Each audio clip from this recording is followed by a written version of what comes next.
好耐冇見，你等我謝律啊。師，你終於嚟啦。係係啊，你好。請坐。好。謝律師，我有啲投資風險嘅問題想請教下你啊，好冇？當然可以啦，先飲杯茶先啦。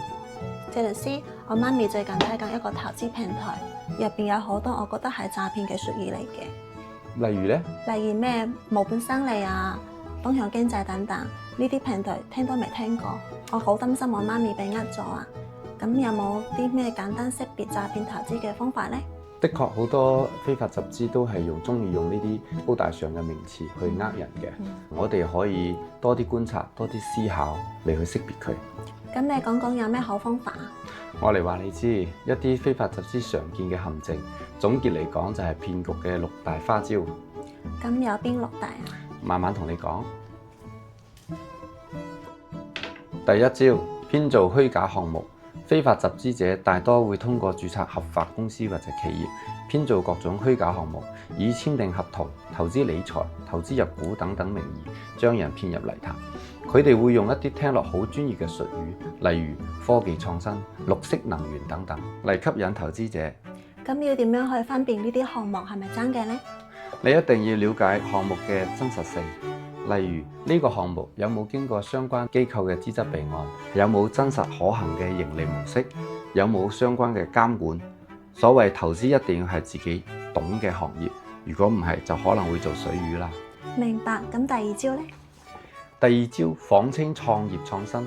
近年嚟好多非法集資犯罪案件都係打住響應國家政策、支持新農村建設、扶貧互助等旗號，或者大眾創業、萬眾創新等政策嘅幌子，呃大家去投資。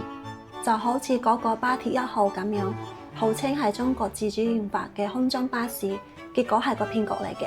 冇錯，巴鐵1號就係一個典型案例。睇落好先進，其實漏洞百出。好多人會利用新概念呃人，咩元宇宙啊、區塊鏈啊、虛擬貨幣，甚至玄學投資、數字期權等等。自己根本唔識點可以隨便聽信投資呢？你要記住，真正有前景嘅項目係經得起考驗嘅。明白啦。第三招，承諾高額回報。暴利誘惑係所有非法集資者欺騙公眾嘅不二法門。為咗吸引公眾，非法集資者會喺集資初期按時足額兌現承諾款式，有啲回報甚至高達數十倍、上百倍。呢個確實好誘惑人喎。冇錯，高收益往往伴隨住高風險。如果一個項目承諾嘅回報率遠遠高於市場平均水平，咁你就要打醒12分精神啦。知道。第四招，虛假宣傳造勢。非法集資者會利用新媒體平台同即時通訊工具，請明星代言，製造偽名人效應，傳播虛假資訊嚟迷惑公眾視線。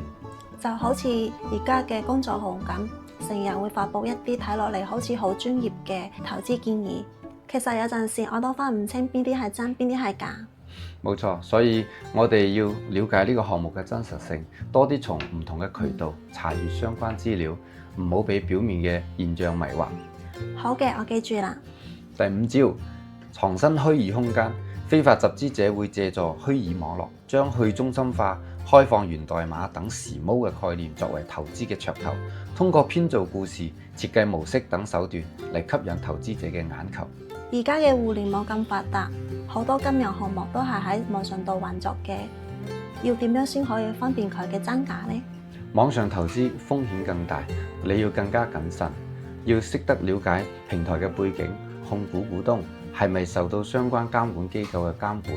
網上嘅嘢唔懂，就點可以隨便去相信佢呢？一定要相信有實體經營嘅平台。知道啦。第六招，利用親情誘惑。實際案例中，大部分非法集資嘅投資者都係親友嘅勸說下參與嘅，尤其係中老年投資者。非法集資者一般通過收取保證金、約定到期返還保證金，亦都有案例會提供免費入住養老基地服務，或者俾養老補貼等等方式非法集資。其實好多詐騙老人家都係從送一籃雞蛋開始嘅。呢個確實好難去分辨喎。而家好多老人家被親友呃咗，最後落得錢財兩空。所以你要提醒你媽咪唔好因為礙於面子，輕易相信親朋好友嘅邀請，尤其係嗰啲高投資、高收益嘅回報嘅項目。建議佢多啲同相關專業嘅人士商量，理性投資。我會提醒媽咪注意呢啲陷阱㗎啦。謝律師，你講得真係好詳細啊，多謝你啊！希望能夠幫到你媽咪明辨是非，避免受騙。